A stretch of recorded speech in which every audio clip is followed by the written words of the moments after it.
Hola mis queridos hackers, hoy vamos a hablar sobre un tema muy importante que te hará un mejor desarrollador y te dará la oportunidad de tener un mayor seniority en las entrevistas de trabajo. Acompáñame.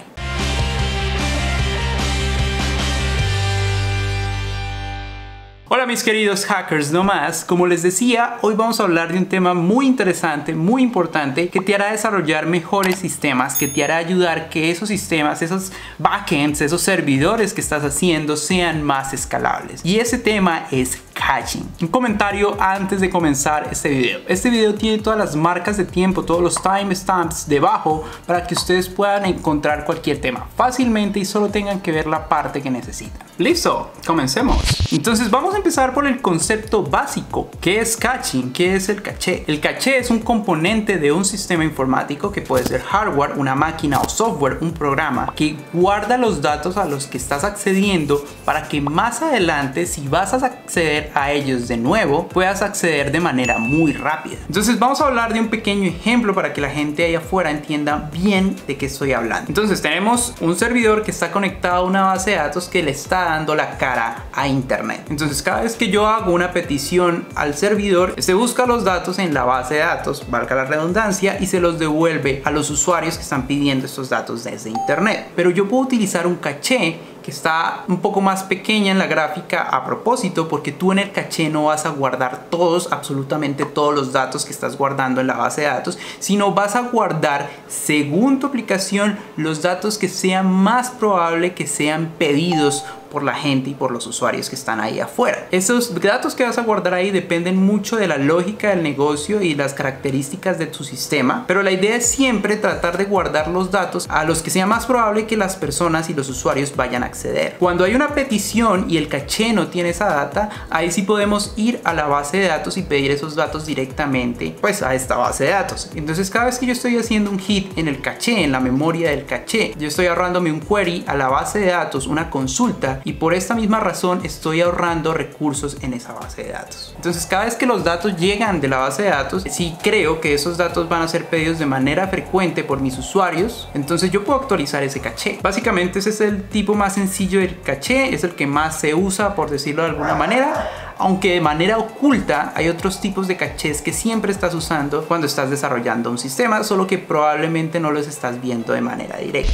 ¿Cuáles son las ventajas de implementar el caché de una manera correcta? El primero es que tienes un menor uso de banda, porque si estás utilizando un caché al lado del servidor, no tienes que estar preguntándole a la base de datos la información todo el tiempo. Entonces eso reduce el ancho de banda que estás usando entre el servidor y la base de datos. También puedes usar caché, o sea, guardar los datos dentro del cliente, el navegador o el celular, y de esta manera no tienes que estarle preguntando cada vez que entras, cada vez que abres la app, esta información al backend, y con eso ahorras un montón de ancho de banda de cara al cliente. El cliente ya tiene guardados los datos de manera local, cada vez que entra a la aplicación simplemente accede a ellos. Al mismo tiempo, como yo no estoy preguntándole siempre la misma información a la base de datos, eso hace que mi base de datos tenga una menor carga, tenga un menor uso, y normalmente el primer elemento en un sistema que sufre y que tiene problemas para escalar es la base de datos. Entonces para nosotros eso es muy importante, utilizar sistemas de cacheo para no estar siempre haciendo hit en la base de datos y hacer que la base de datos no pueda responder otras cosas más importantes y que probablemente sí necesitan estarse actualizando constantemente. La otra es una mayor velocidad de respuesta. Si estás utilizando un caché en memoria, esto es mucho más rápido que tener que leer los datos de disco como normalmente hacen las bases de datos. Entonces este tipo de sistemas pueden acelerar la respuesta de las peticiones que se le hacen al servidor, y esto mejora la experiencia de un usuario que no tiene que esperar tanto tiempo para que los datos carguen de su lado. Al mismo tiempo, si yo estoy guardando los resultados de operaciones muy extensivas que pueden durar segundos o minutos en un caché, estoy ahorrándome ese tiempo cada vez que utilizo el caché para devolver ese resultado. Esto en algunos casos puede aumentar el performance y el rendimiento del navegador de manera dramática. Entonces hablemos sobre los casos casos de uso. Esta imagen viene de Amazon, me pareció interesante para mostrar cada una de las zonas donde puedo estar implementando sistemas de cacheo. Entonces tenemos a los usuarios que interactúan con un servicio por medio de su computador o de un celular a través de internet y descargan contenido web como lo son imágenes, HTML, videos, música, y eso también está al lado de una aplicación que es la que tiene la lógica del negocio y una base de datos que es mi fuente de la verdad, que es donde yo guardo todos mis datos. Entonces, cuando yo estoy hablando de entre los usuarios y los sistemas como mobile o como un computador de escritorio, un laptop, ¿yo qué busco? Busco acelerar la descarga de contenido web, busco disminuir el uso de banda y disminuir la carga sobre mis servidores web. ¿Qué puedo utilizar para esto? Hay diferentes mecanismos, pero los más comunes son utilizar headers de HTTP, porque el protocolo de HTTP tiene una serie de comandos que se pueden enviar desde el servidor para decirle al navegador: oiga, estos datos no van a cambiar en una hora, no van a cambiar en un día, así que consérvalos por si te los vuelven a pedir, ya los tienes guardados, no me los tienes que volver a pedir a mí. También está IndexedDB y Local Storage, que son maneras de guardar los datos dentro de bases de datos internas que tienen los navegadores o las aplicaciones móviles para no estarle pidiendo. Entonces la aplicación móvil primero revisaría si los datos que yo estoy tratando de acceder están localmente guardados en mi memoria o en mi memoria SD y los carga desde esta memoria en vez de preguntárselos al servidor, y así me ahorro recursos de ancho de banda y también de carga en servidores. Luego está la zona que está entre el dispositivo del cliente y el contenido web. Entonces ahí yo necesito cargar un montón de imágenes, de HTML, de videos que no van a cambiar muy a menudo, así que lo que puedo hacer es una combinación también de diferentes cosas. Los objetivos son los mismos, pero además de utilizar HTTP headers y en vez de utilizar bases de datos locales en el browser, en el dispositivo móvil, voy a utilizar algo que se llama Content Delivery Networks. Entonces son redes que lo que hacen es tus videos, tu contenido HTML, tus imágenes, las esparcen por servidores muy veloces alrededor del mundo, cerca de donde están tus usuarios. Lo que hace esta red es que cada vez que un usuario intenta acceder a uno de estos recursos, trata de ubicar el servidor que está más cercano a ese usuario y descargar los contenidos de la manera más rápida posible. Esto tiene muchísimas ventajas y es una excelente práctica para todas las aplicaciones que están creciendo y necesitan incrementar su performance. Además de eso, podemos utilizar diferentes estrategias de bases de datos como Google Bigtable o como Redis o Memcache, que ya vamos a hablar un poco más de ellas al final, que son bases de datos en memoria o bases de datos no SQL muy rápidas que te permiten acelerar el proceso de búsqueda de diferentes elementos de tu aplicación. Otro caso de uso es cuando yo estoy hablando desde la aplicación, el servidor web, hasta la base de datos. Ahí yo lo que necesito es acelerar el performance del servidor, no hacer cosas varias veces que son bastante caras a nivel de procesador,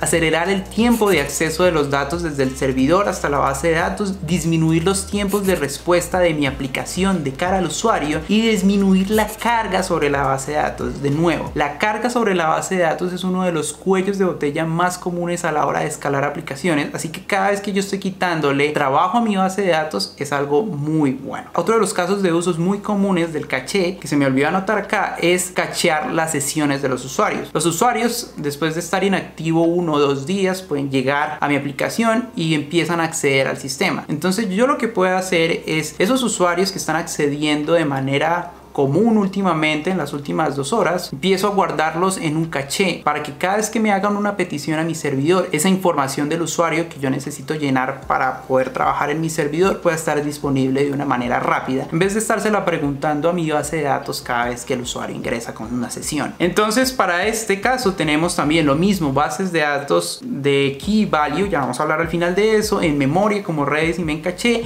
y también podemos hacer memorización, que es básicamente guardar dentro de mi mismo proceso, de Node.js, de PHP, los resultados de algún cálculo para no tener que hacer este cálculo en el futuro. Eso también es una manera de hacer caché y es probablemente la más rápida, pero tiene también algunas desventajas. Consideraciones de diseño, señoras y señores. Una de las partes más importantes que deben entender acerca del caché es que, como todo en esta vida, tiene ventajas y tiene desventajas, y hay algunas técnicas que te sirven más a ti, a tu sistema o a tu recurso en específico específico y hay otras que no te van a servir tanto. Entonces siempre tienes que estar pensando cuando vas a implementar caché, cuáles son las características de tu sistema para lograr la combinación de tecnologías y de estrategias que más le convenga a tu aplicación. Entonces, ¿cuáles son esas condiciones de diseño que debo tener en cuenta a la hora de diseñar el caché de mi aplicación? Lo primero es dónde va a estar ese caché. Hay diferentes estrategias. Entonces, la primera es colocar ese caché antes de llegar a mis servidores. Entonces, yo lo que tengo aquí es una instancia de Nginx, que Nginx tiene un sistema de cacheo interno. Él utiliza los headers de HTTP, del protocolo de HTTP, para poder cachear los recursos que se están accediendo más frecuentemente y así poderle responder a los usuarios muy rápidamente sin necesidad de pasar esa carga a los servidores, lo cual es muy bueno. Entonces, ¿cuáles son las ventajas de esta estrategia? Primero, que hay una menor carga de servidores y en la base de datos también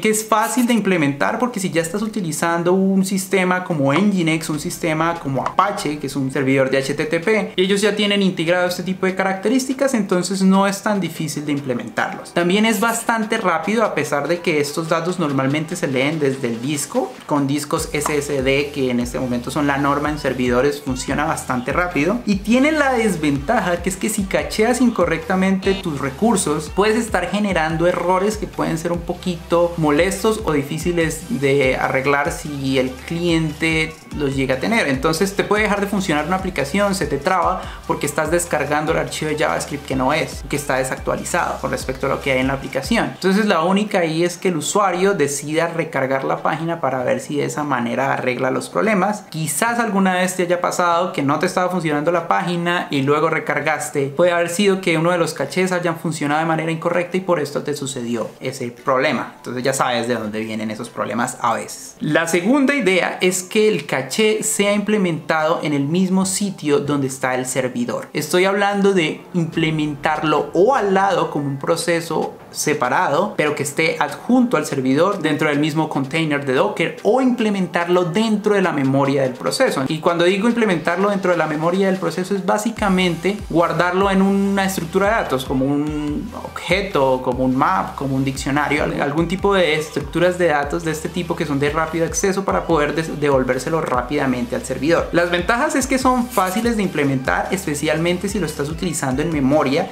Si ya lo estás utilizando como un proceso aparte, requiere un poquito más de trabajo, pero tampoco es que sea nada del otro mundo. Es muy rápido porque tienes el servidor y a la memoria al lado, juntos, trabajando al unísono. Pero las desventajas es que probablemente vas a tener de los servidores, como están en paralelo, van a tener data repetida. Entonces hay varios servidores que están guardando los mismos usuarios frecuentemente y esto puede aumentar la cantidad de RAM que están utilizando tus procesos. Y si tienes muchísimos servidores, 100, 200 servidores trabajando en paralelo, probablemente no es la mejor opción. Además de eso, esto crea otro problema y es la de la consistencia, y esto es un problema del caching en general y es algo que hay que pensar muy bien cuando estoy diseñando sistemas de caching. La consistencia quiere decir que todos mis datos, cuando yo lo actualizo en la base de datos principal, todos mis pequeños cachés sean notificados del cambio e invaliden este caché viejo y lo actualicen. O en el caso contrario, si no necesito tenerlo actualizado, por ejemplo un feed de Twitter, de pronto no necesito tenerlo 100% actualizado, entonces en ese caso puedo sacrificar la consistencia. Pero es algo que siempre tengo que analizar cuando estoy haciendo mis sistemas. Entonces la consistencia es un elemento clave a la hora de desarrollar mis sistemas de cacheo. Entonces, ¿cuál es la otra opción? ¿Cuál es la alternativa a tener el sistema de cacheo adjunto al servidor? Entonces es tener una unidad centralizada de cacheo. Esta unidad aquí se ve como una sola unidad, pero también puede ser un clúster de memorias de Redis, un clúster de memorias de Aerospike, este tipo de tecnologías que se utilizan para hacer caching. Algún servicio en código que utilice caching también puede ser perfectamente, y tiene varias ventajas. Puedes escalarlo independientemente según las necesidades, según los requerimientos y el uso de este caching. Puedes separarlo en pedazos, puedes colocarlo en un clúster de varios cachés y ponerlo a escalar de manera paralela. Es mucho más fácil de escalar. Puedes manejar más fácilmente la consistencia de los diferentes nodos y los clusters que tienes de caché, porque tienes menos y no los tienes pegado al servidor. Entonces tienes como la habilidad de tomarlos y de actualizarlos directamente. Y puedes manejar también la redundancia, porque si necesitas disminuir esta redundancia, puedes disminuir la cantidad de nodos con la que estás trabajando. Eso es muy relacionado con el tema de escalarlo independientemente y de manejar biconsistencia. Ahora, ¿Cuál es el problema? Como ya no tienes el layer de caché, la capa de caché al lado de tu servidor, es un poco más lento. Y esa latencia puede variar dependiendo cómo estés manejando tu red, de la carga que tengan estos procesos, porque si el ancho de banda está siendo consumido totalmente, probablemente va a ser un cuello de botella de la comunicación entre el servidor y esa capa de caché. Además, por obvias razones, porque estoy añadiendo otro componente dentro de mi sistema, es un poco más complejo de implementar. Tampoco es que sea nada del otro mundo implementarlo de manera sencilla, pero es algo en lo que debo pensar a la hora de escalar, especialmente que es cuando se empiezan a complicar estos temas. Ahora, hay otro caché y es el que utilizan las bases de datos por dentro. Sí, las bases de datos casi todas traen sistemas de cacheo, especialmente las que guardan datos en el disco, como lo son MongoDB, como lo son Cassandra, como lo son las bases de datos relacionales como SQL, MySQL, PostgreSQL. Todas estas tienen un caché pequeñito que tú puedes tunear de diferentes maneras. Las ventajas es que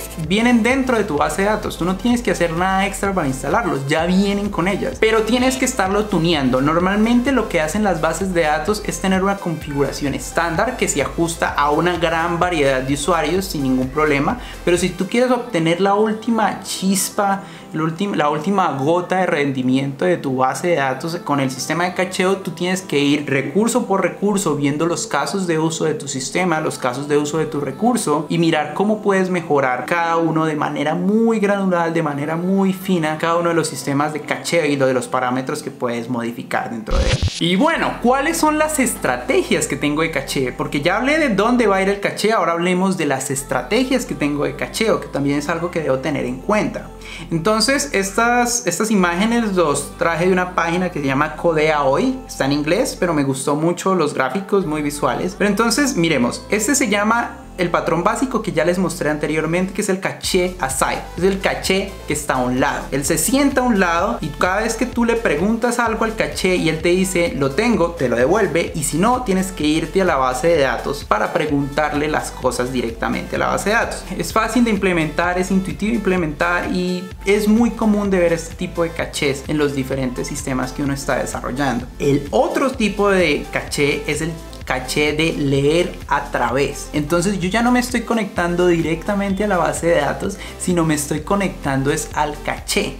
Y ese caché es el que me responde. Si el caché no tiene los datos que estoy pidiéndole, ese caché va hasta la base de datos, le pregunta esos datos y se los devuelve a la aplicación. Normalmente tú no ves estos sistemas directamente, pero sistemas como Cassandra, como HTable, como Bigtable utilizan estos sistemas de leer a través para generar un mayor performance. Y estos sistemas los puedo combinar con el escribir a través. Entonces estos sistemas que escalan masivamente y muy bien, como HTable y Bigtable de Google, lo que hacen es, tienen una capa de caché que cuando estoy escribiendo empieza a mantener y a acumular esos datos, y cuando ya tengo un buen batch o cuando ya ha pasado suficiente tiempo, cojo toda esta cantidad de datos en un solo paquete y se los coloco a la base de datos todos de una vez. Esto permite una escalabilidad mayor y una velocidad mayor que sistemas de base de datos clásicos como las relacionales, en que todos los datos son al fin y al cabo escritos directamente en la base de datos, y hasta que no termino mi escritura no le estoy diciendo a mi servidor, oiga, todo está bien, ya podemos seguir trabajando. Este sistema de leer a través puedo combinarlo con el sistema de leer a través, y es lo que hacen estas bases de datos. Lo siguiente que debo tener en cuenta cuando estoy desarrollando estos sistemas de caché son los eviction policies, o qué es lo que voy a mantener en el sistema y qué es lo que voy a eliminar del sistema. Entonces, existen varias estrategias que se pueden combinar de diferentes maneras. No todas las estrategias que existen están aquí. Existen estrategias muy especializadas o estrategias un poco más complejas, pero voy a mencionar las más comunes y las más útiles. La primera eviction policy es least recently used, que se elimine el menos reciente. Entonces lo que hago aquí es que a medida que los datos se van manteniendo durante más tiempo en mi caché, los voy eliminando. Los datos más viejos los voy descartando porque son los que probablemente en mi sistema son los que se usan de manera menor. Pero existen otros casos donde los documentos que han sido pedidos hace mucho tiempo, es más probable que se vuelvan a pedir. En este momento no se me viene un caso de uso en específico, no es tan usado como la estrategia anterior, pero a veces lo que yo quiero es que el más reciente usado sea eliminado. Yo lo usé, lo elimino. Un ejemplo que se me acabó de recurrir es, por ejemplo, si yo tengo un sistema como BitLight, todos los pequeños nombres que tengo en mi sistema para hacer las URLs, yo puedo estarlas generando en un sistema que las cachea, y cuando yo la uso, yo puedo eliminarlo de mi caché porque ya no lo necesito, ya alguien lo usó, ya puedo darle paso a otros nuevos strings que van a ser usados en el futuro.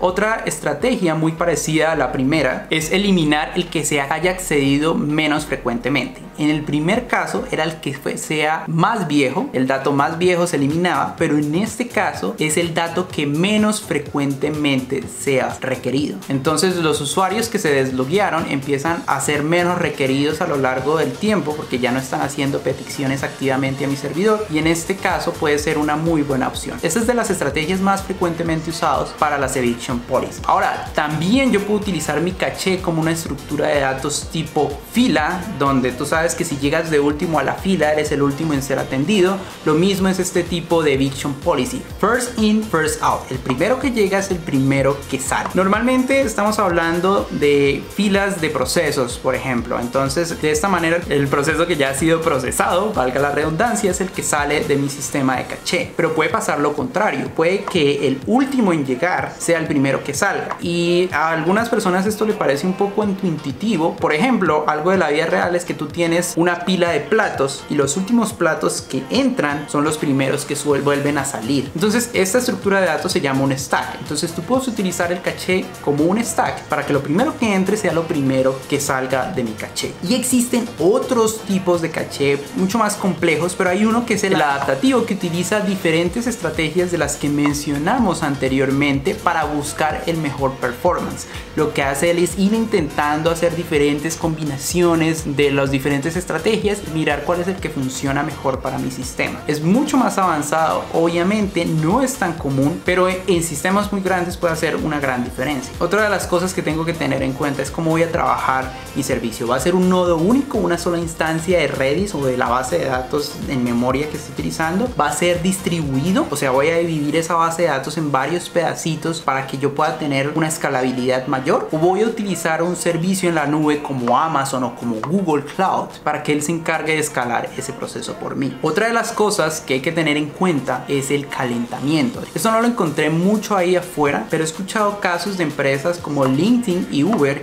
que si se les cae un proceso de caché, puede ser que lo tengan al lado del servidor o puede ser que sea una instancia separada, si se les cae uno de estos procesos que albergan el caché, tienen que luego ir calentándolo poco a poco, y este sistema no va a funcionar a velocidad plena hasta cierta cantidad de horas después de estar trabajando. Entonces esto es muy importante tenerlo en cuenta, porque si tener alta velocidad es muy importante, probablemente yo necesito tener una instancia de reemplazo, que si me cae mi Redis, yo pueda tener un Redis detrás que pueda estar reemplazando con todos los datos ya calientes para poder empezar otra vez a trabajar como mi instancia de memoria. Esto es muy importante para tenerlo en cuenta en sistemas grandes. A medida que mi sistema se vuelve más complejo, necesito tener en cuenta que el calentamiento de mi caché es algo que va a ser importante a la hora de diseñar este sistema. Otra de las cosas que hay que tener en cuenta a la hora de trabajar mi caché, como ya lo mencioné antes, es la consistencia y es la invalidación de los cachés que ya no me sirven. Hay diferentes estrategias para hacer caché invalidation, como por ejemplo borrar los datos que están en el caché, o en el caso de los navegadores cambiarle el nombre al archivo de HTML o JavaScript para que él no pueda pedir de nuevo un archivo viejo. Pero es un tema complicado. Cada caso de uso, cada business model, cada diferente servidor y proceso y recurso puede tener una gestión diferente de su consistencia y de su invalidación del caché. Como ya les dije, si tengo un feed de Twitter, un feed de Facebook, de pronto no necesito tener la última actualización del feed. Puedo estar retrasado unos segundos, puedo estar retrasado un par de minutos en mi feed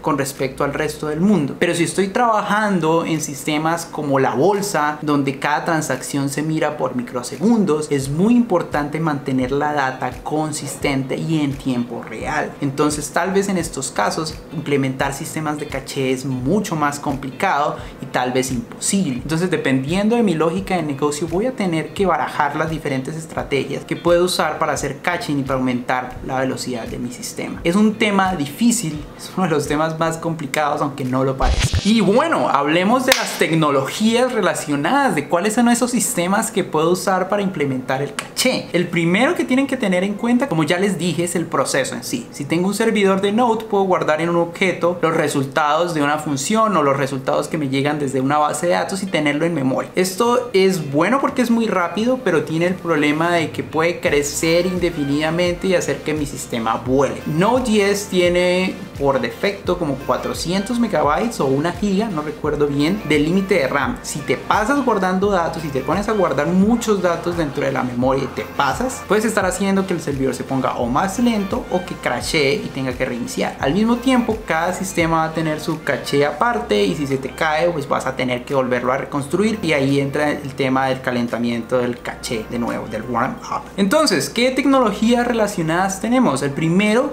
son unas bases de datos en memoria. Para los que no conozcan estos sistemas, estas bases de datos son como una base de datos no relacionales, pero estas bases de datos no se guardan en el disco como lo hacen tradicionalmente las bases de datos SQL o bases de datos no SQL como MongoDB, sino que todo lo guardan en la memoria RAM, porque la memoria RAM es extremadamente veloz, es muy rápida, muchísimas veces, miles de veces más rápidas que consultar cosas en el disco. Estas bases de datos lo que hacen es guardar los datos y los índices de los datos para que puedan ser adquiridos de manera muy veloz y puedas tener sistemas muy eficientes. ¿Cuál es la desventaja? La memoria RAM es mucho más cara de mantener que la memoria en el disco. La memoria RAM también, si se te va la luz en tu servidor, si se te apaga el servidor, pierdes todos esos datos que estás usando y que los tienes en la memoria. Ahora, de esos sistemas, los más famosos son los que tengo en este momento en la diapositiva, siendo Memcache un poco como la más sencilla. Luego sigue Redis, que tiene unos sistemas también interesantes para decirle a los demás nodos y a los demás sistemas: oiga, si me actualizaran los datos, porfa, estate atento. Y está Aerospike, que es una alternativa muy interesante. Probablemente la más usada es Redis en este momento, aunque empresas como Facebook utilizan Memcache para cachear los datos de sus bases de datos. Es utilizado un montón. Los tres sistemas son muy buenos. Y Aerospike, que es como la más fancy, como la más trendy, que tiene diferentes sistemas para escalar por defecto, cosas que Memcache y Redis no lo tienen tan fácil. Por otro lado, también tenemos otras bases de datos que no son directamente pensadas para que sean extremadamente rápidas como las bases de datos en memoria, pero que sí tienen sistemas para asegurarte que vas a tener una gran escalabilidad y al mismo tiempo vas a tener un sistema